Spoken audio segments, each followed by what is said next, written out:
Assalamualaikum warahmatullahi wabarakatuh. Perkenalkan, nama saya Nisa dan teman saya Faza dan Rofiatun. Kami dari jurusan Kesehatan Masyarakat, Fakultas Ilmu Kesehatan, Universitas Siliwangi. Di sini saya mendapatkan tugas untuk mereview atau merangkum materi 4 dan 5 yang telah disampaikan tadi, yaitu tentang monef proposal, yang kedua tentang PKM, dan yang ketiga tentang kepemimpinan. Monef proposal sendiri akan direview dan dirangkum oleh saya. Monef proposal itu kegiatan monitoring dan evaluasi yang ditujukan pada suatu program yang sedang atau sudah berlangsung. Nah, kegiatan monef proposal ini atau kegiatan mentoring ini tujuannya untuk kegiatan PKM atau Pekan Kreativitas Mahasiswa. Nah, di dalam Pekan Kreativitas Mahasiswa itu ada aliran usulan PKM. Nah, aliran usulan PKM-nya itu yang pertama niat, yang kedua programnya seperti apa, draft usulan, sama usulannya bagaimana.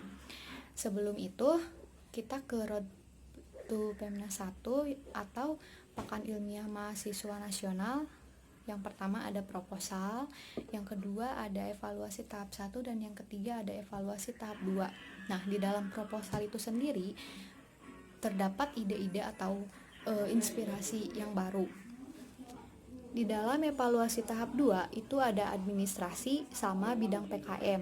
Nah, bidang PKM itu mau bidang PKM apa, kan bidang PKM itu kan banyak ya, ada yang wirausaha, ada yang tentang non-profit, terus pada banyak lah pokoknya. Terus selanjutnya Road to Pemnas 2 atau Pekan Ilmiah Mahasiswa Nasional. Yang pertama itu pelaksanaan, yang kedua monef, dan yang ketiga Pemnas.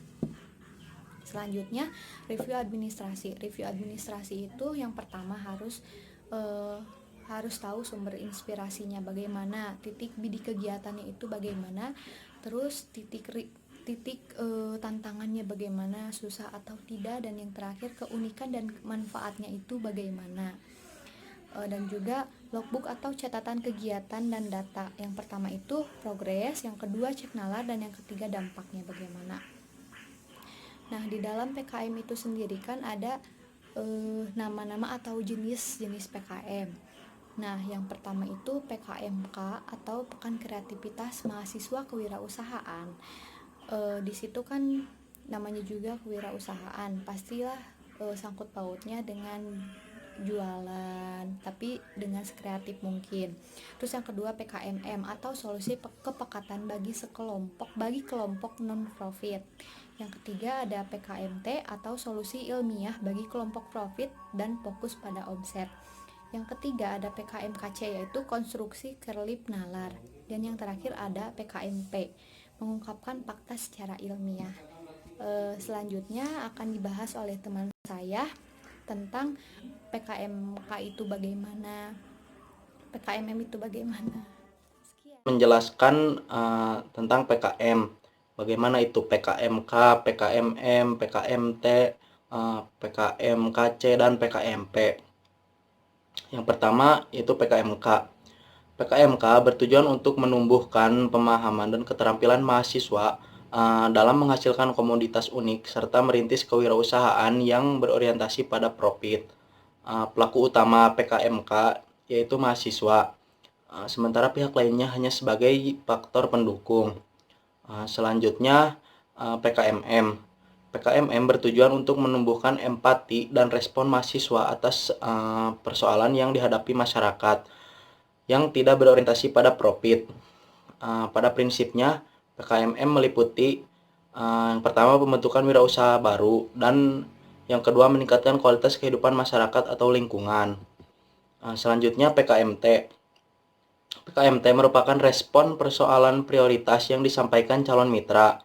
PKMT mewajibkan adanya surat pernyataan kesediaan bekerja sama atau pengusul dan calon mitra. Selanjutnya PKMKC. PKMKC adalah sampai ke fase implementasi sehingga produk dapat difungsikan dan diperkirakan level kemanfaatannya. Dalam kasus tertentu, jika produk PKMKC belum fungsional, paling tidak fase konstruksi sudah tercapai dan diuji coba. Selanjutnya PKMP. PKMP lebih fokus pada penelitian, terapan, atau aplikatif, sesuai dengan misinya yang lebih mengutamakan manfaat bagi masyarakat, tetapi membuka peluang juga pada riset dasar. Sekian penjelasan dari saya, mohon maaf apabila ada kekurangan.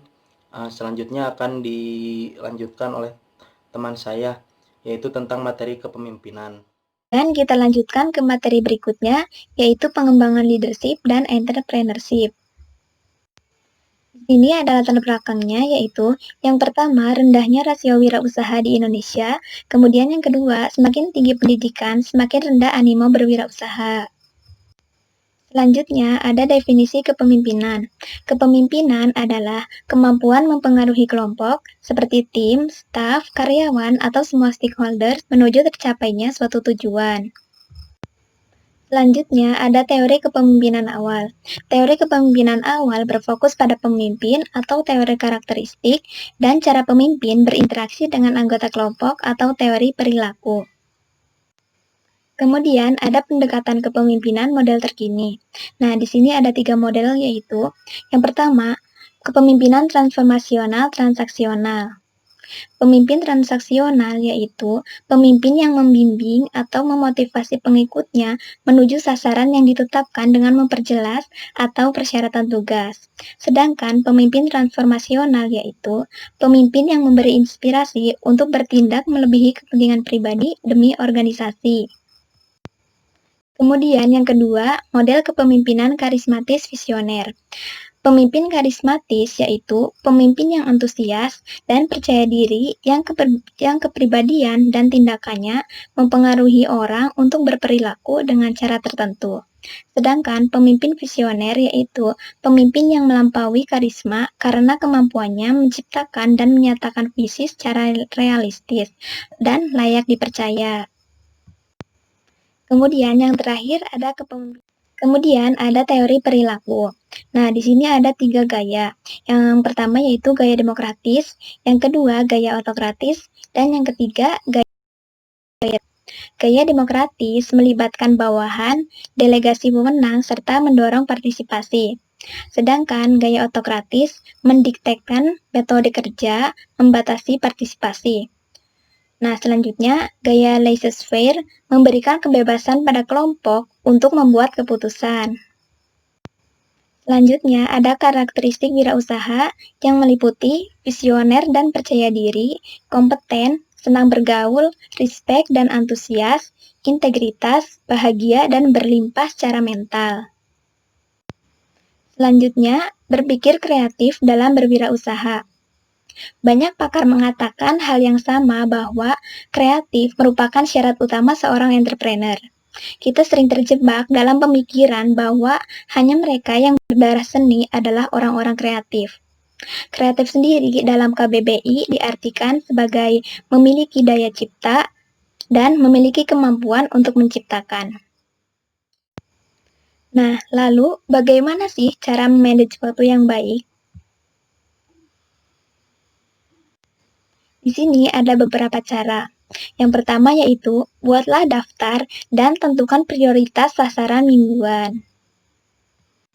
Selanjutnya, buatlah daftar to-do atau apa saja yang harus dilakukan harian dan tentukan prioritas. Selanjutnya, curahkan perhatian utama pada prioritas utama. Selanjutnya, tangani setiap tugas sekali saja. Dan yang terakhir, terus-menerus bertanya, bagaimana cara terbaik menggunakan waktu saya sekarang, dan segera kerjakan. Mungkin itu saja review materi dari kami, kurang lebihnya kami mohon maaf. Terima kasih. Wassalamualaikum warahmatullahi wabarakatuh.